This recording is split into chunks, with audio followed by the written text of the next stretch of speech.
ꯁꯤ ꯑꯩꯒꯤ ꯅꯨꯡꯁꯤꯖꯔꯕ ꯏꯆꯥ ꯏꯆꯤꯟ ꯏꯅꯥꯎꯁꯤꯡꯒꯤ ꯃꯐꯝꯗ ꯑꯩ ꯃ꯭ꯌꯨꯆꯨꯋꯦꯜ ꯐꯟꯒꯤ ꯃꯔꯝꯗ ꯈꯖꯤꯛꯇꯪ ꯃꯌꯥꯝꯒꯤ ꯃꯐꯝꯗ ꯚꯥꯞ ꯇꯥꯍꯟꯅꯤꯡꯗꯨꯅ ꯚꯤꯗꯤꯑꯣ ꯑꯁꯤ ꯅꯝꯖꯕꯅꯤ꯫ ꯑꯩ ꯏꯁꯥꯃꯛ ꯊꯦꯡꯉꯁꯨ ꯊꯦꯡꯅ ꯃ꯭ꯌꯨꯆꯨꯋꯦꯜ ꯐꯟꯒꯤ ꯃꯔꯝꯗ ꯈꯪꯅꯤꯡꯗꯨꯅ ꯁꯦꯕꯤꯅ ꯔꯤꯀꯣꯛꯅꯥꯏꯖ ꯇꯧꯔꯕ NISMꯒꯤ ꯃ꯭ꯌꯨꯆꯨꯋꯦꯜ ꯐꯟ ꯗꯤꯁꯇ꯭ꯔꯤꯕ꯭ꯌꯨꯇꯔ ꯑꯦꯛꯖꯥꯝ ꯑꯁꯦ ꯐꯦꯕ꯭ꯔꯨꯋꯥꯔꯤꯒꯤ ꯗꯦꯠ 12ꯗ ꯊꯥꯗꯨꯅ ꯑꯩ ꯅꯨꯃꯤꯠ ꯑꯗꯨꯃꯛꯇꯗ ꯑꯩ ꯄꯩꯈꯥ ꯑꯗꯨꯝ ꯍꯥꯏꯗꯣꯛꯏ꯫ ꯑꯩ 63 ꯃꯥꯔꯛ ꯁ꯭ꯀꯣꯔ ꯇꯧꯗꯨꯅ ꯑꯩ ꯄꯥꯁ ꯇꯧꯕ ꯉꯝꯃꯤ꯫ ꯃꯁꯤꯃꯛ ꯑꯩꯒꯤ ꯌꯥꯝꯅ ꯅꯨꯡꯉꯥꯏꯖꯕ ꯃꯤꯀꯨꯞ ꯑꯃ ꯑꯣꯏꯈꯤ꯫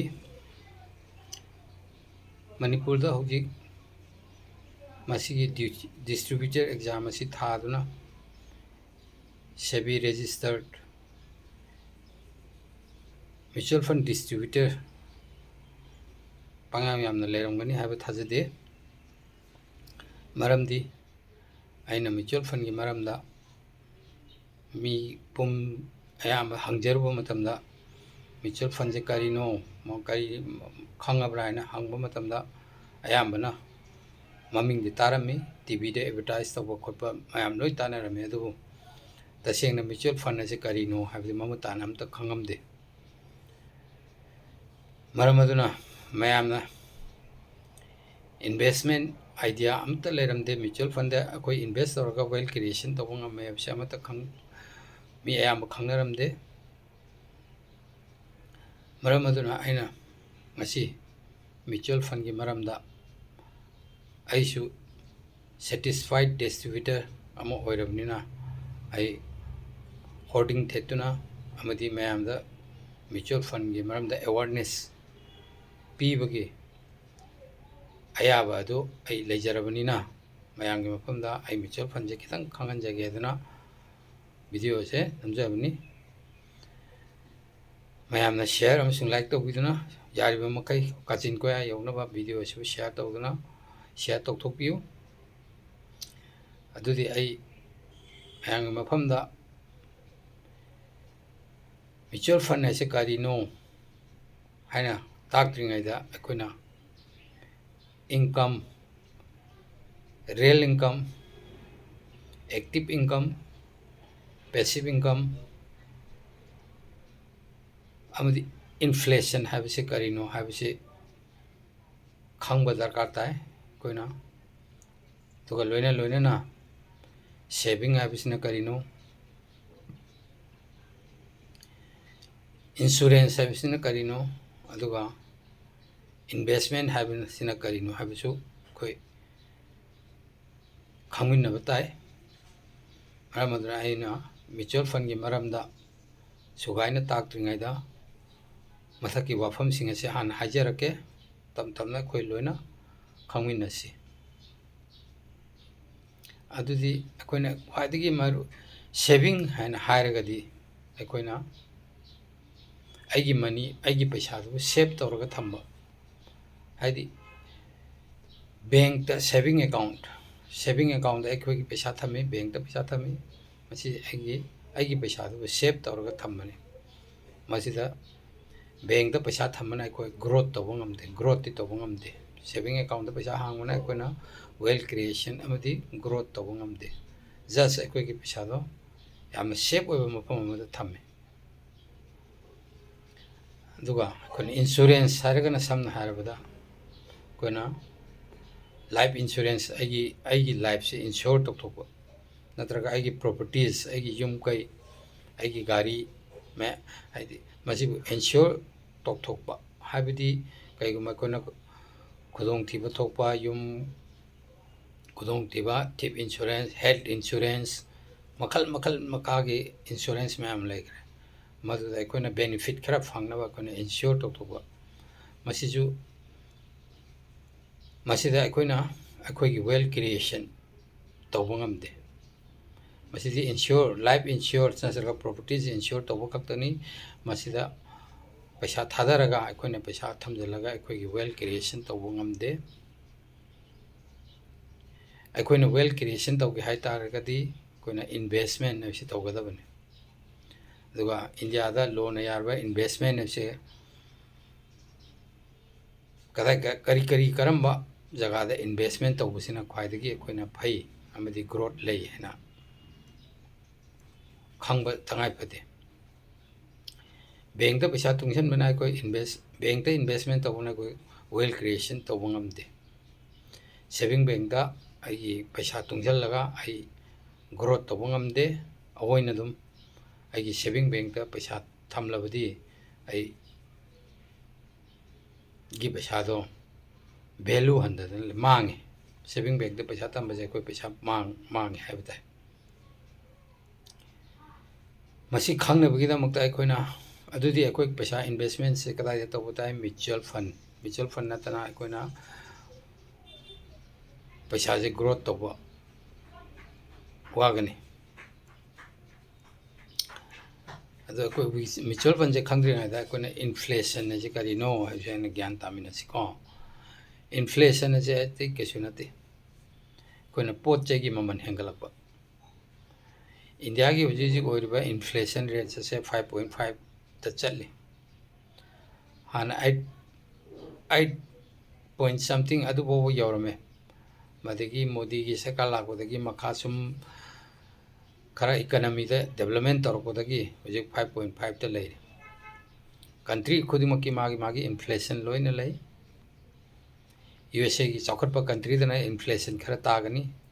अदुगा डेवलपिंग कंट्री दना इन्फ्लेशन खरा वांगनी अंडर डेवलप कंट्री दना अमु इन्फ्लेशन से यामना वांग इंडिया से डेवलपिंग कंट्री नि इन्फ्लेशन से हूँ 5.5 ता चली हाइबदी अखोगी रुपी वैल्यू से लुपा चामगी वैल्यू से सही खुदी 5.5 ता हंथदुना लेगनी अमरोम हायरगा पोचे की तांखटपगी ममसे ngasi लुपा चाम पीबो पोचे नेक्स्ट ईयर दा चाम पीगनी नेक्स्ट 2 ईयर दा चाम 10 पीनी नेक्स्ट 3 ईयर दा चाम 30 नेक्स्ट 4 ईयर दा चाम कुन देन नेक्स्ट 5 ईयर्स दा चाम कुमंगा हाइबदी आइगी रुपी वैल्यू से 75 रुपीस दा हंदगिनी खुदम होना हाइबदा अना आइगी लुपा चामा आइगी शैम्पूद तुंगसनदना थमेना लौरसी लुपा चामदो अना चाही अमा लेरगा हांगदोगा येंगुबा मतमदा आइगी लुपा चामदो चाम फिजिकल ओइना लुपा चामदि लेरमगनी अदुगा मागी वैल्यू दो 95 ता लेरमनी हंधरमनी लुपा मंगा हाबिदि परचेजिंग पावर दो रुपीस की परचेजिंग पावर दो 5% हंधरमनी असुम तौना चाही खुदिंगी हंधगिबदुना अखोइना आइगी परचेजिंग पावर से सुम रुपी वैल्यू से हंधरे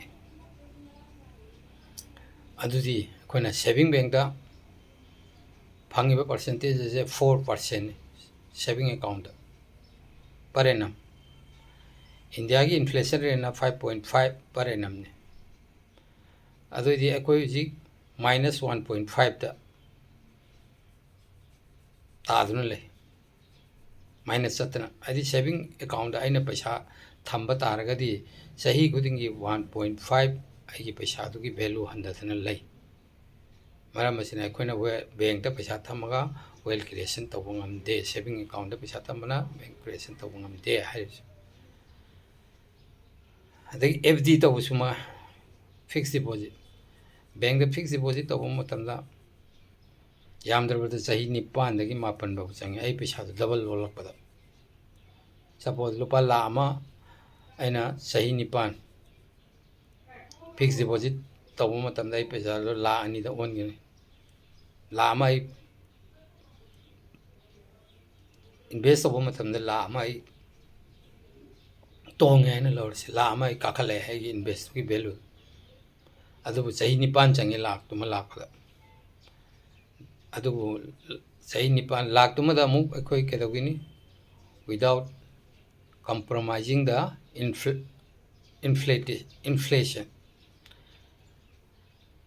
inflation पाद्रे दुसु अखोइना inflation पाग तारबदी क्या तारे तो मंगा निपान निफु 40% माइनस 40% तारे जस्ट अकोने फंगे तो बस 60,000 रुपीस अदुसु सही निपान चंगा अदुदी अकोने वेल्थ क्रिएशन तब ngamde yam wan wealth creation tawi bank da fixed deposit tham adu akoi guji kadai da invest tawta wealth creation tawge hai tar badi koina inflation sibu bit tawraga chatpa ngamba adugumba aina yaba instrument amada koi paisa thadaragadi invest tawragadi koina wealth creation tawang aduna mutual fund habise करीमता नते mutual benefit है mutual पुन्ना कोई पुन्ना benefit फंगबा अपुनबगी fund अमा सेंगलगा अपुनबगी फंड दो फंड मैनेजर अमना सिक्योरिटी मार्केट ता पैसा थादरगा अकोई अदुगी पैसा दो ग्रोथ लेहलगा इन्वेस्टर सिंग दा अमु खाइरकपा इन्वेस्टर की फंड होना है तारे अदुबने अकोइना म्यूचुअल फंड है अपुनबगी सेंफम अमा कलेक्ट तौरगा फंड मैनेजर अमना करम फंड मैनेजर सेबीदा रजिस्टर तौरबा सही त्रांगा कुन एक्सपीरियंस लेरबा यामना हई सिंगलबा फंड मैनेजर सिना सिक्योरिटी मार्केट सिक्योरिटी सिक्योरिटी से कोई मखल मखल की सिक्योरिटीज ले रहे सामना है mutual funds debt funds hybrid funds debentures bonds overnight funds ETFs the gold and silver gilt funds हाइब फंड मैम सिंह मखल मखल की फंड सिंह इक्विटी फंड्स हाइब मैम सिंह अकोना फंड मैनेजर सिंह अखोगी पैसा थादबीरगा अखोगी इन्वेस्टर सिंह इन्वेस्टर सिंह थादरीब पैसा चौखटनब होनरगा अखोना मखोइदा अमु रिटर्न पीबा अदुनि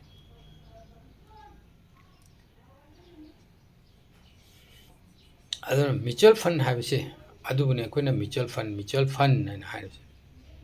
मणिपुर ददी म्यूचुअल फंड से का अयामना खंगनद्री परसेंटेज पाथोबदा 0.05 फोब यौद्री मणिपुर म्यूचुअल फंड इन्वेस्ट तौसे इंडिया की स्टेट सिंगी मनुंगदा मणिपुर 22 सुब पोजीशन द ले नागालैंड मणिपुर की मथक्तगीसु नॉर्थ ईस्टर्न स्टेट ख्वाइदगी हेना अकोइ मणिपुर ख्वाइगी लास्ट ले अदुगा नागालैंड दी अकोइगी मथक्ता ले म्यूचुअल फंड इन्वेस्ट तौसे खंगबा मकोइने हेले म्यूचुअल फंड की मरम मणिपुर म्यूचुअल फंड से करीगी मरम की खंगद्रिबनो है आइना सुम थिगचरुबदा LIC गुमना म्यूचुअल फंड डिस्ट्रीब्यूटर से याम पंगलै लेतब म्यूचुअल फंड डिस्ट्रीब्यूटर अमा ओगी हाइतारगदी कोन LIC की एजेंट अमना एजेंट ओइबदौना इराय लाइन हेक्ते ओइबि यादे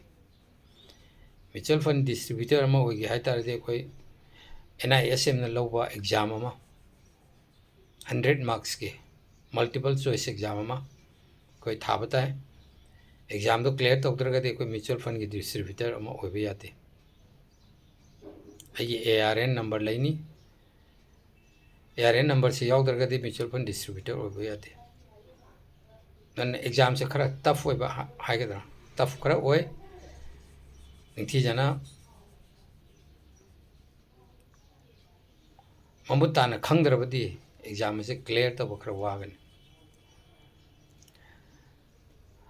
अदुना म्यूचुअल फंड हाइबसे करीनो हाइबसे कोना डिस्ट्रीब्यूटर यामना लेतबा मणिपुर अदगी मणिपुर AMC अमता लेतबा AMC हाइबदी एसेट मैनेजमेंट कंपनी मणिपुर लेरिबा अचौ अचौ बैंक सिंह हाइबदी सामना हाइबदा SBI LIC Axis bank ICFC ICICI bank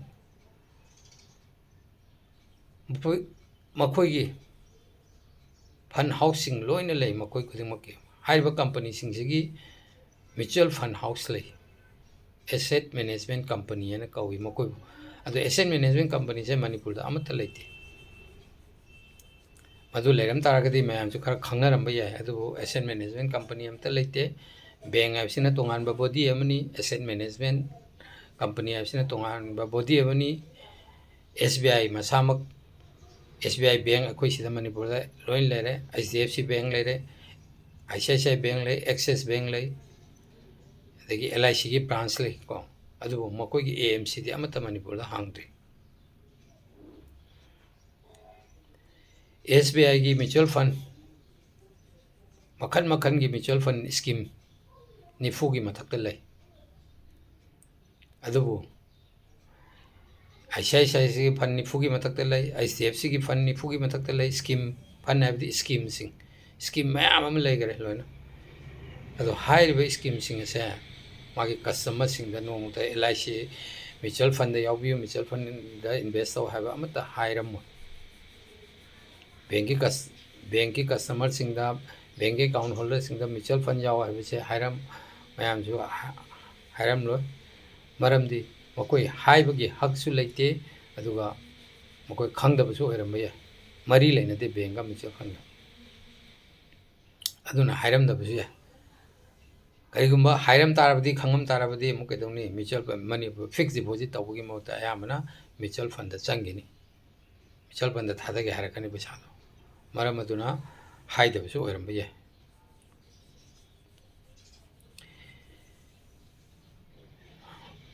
अदुना mutual fund हाइबसि अखोइना money vehicle अमनी पैसा से ग्रोथ तहनबा सम आइगी पैसा से इन्वेस्ट तौरिबा आइगी पैसा से म्यूचुअल फंड सिंगसिदा थादबिबा म्यूचुअल फंड मैनेजर दुन ना अखोइना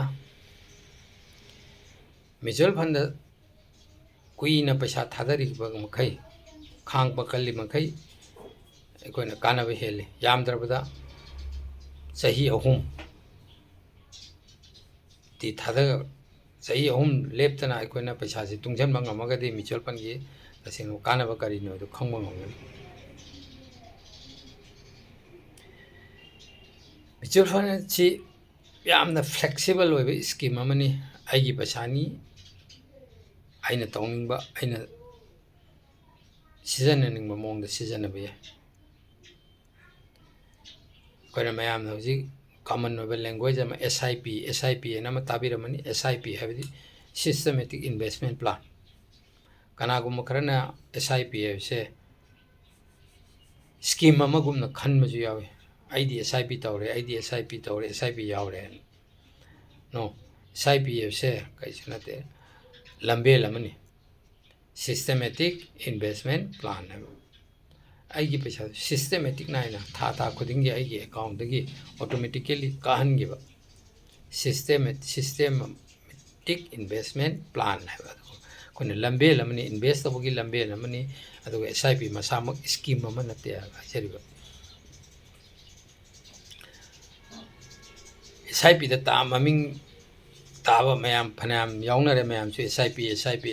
से आई SIP तौगिनी SIP दे यावी आईदी SIP यावी SIP अमा यावगे हाइबनि सिंग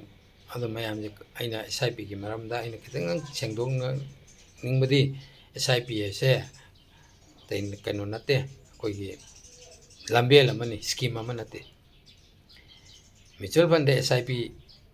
था खुदिंगी SIP तबु या ईयरली तबु या क्वार्टरली तबु या म्यूचुअल फंड हाइबदी SIP तबु या दे लुपा 500 सिना मिनिमम अमाउंट होइनी लुपा 500 खुदिंगी आइगी म्यूचुअल फंड पैसा हापचन बगी वान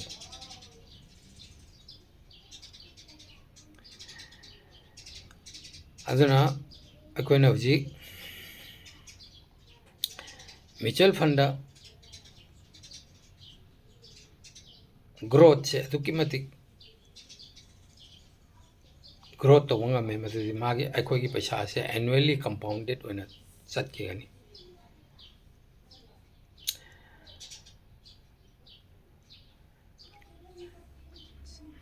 अदुना ꯃꯌꯥꯝ ꯄꯨꯟꯅ ꯑꯃꯨꯛꯇ SIP ꯁꯤ ꯒ꯭ꯌꯥꯟ ꯇꯥꯔꯦ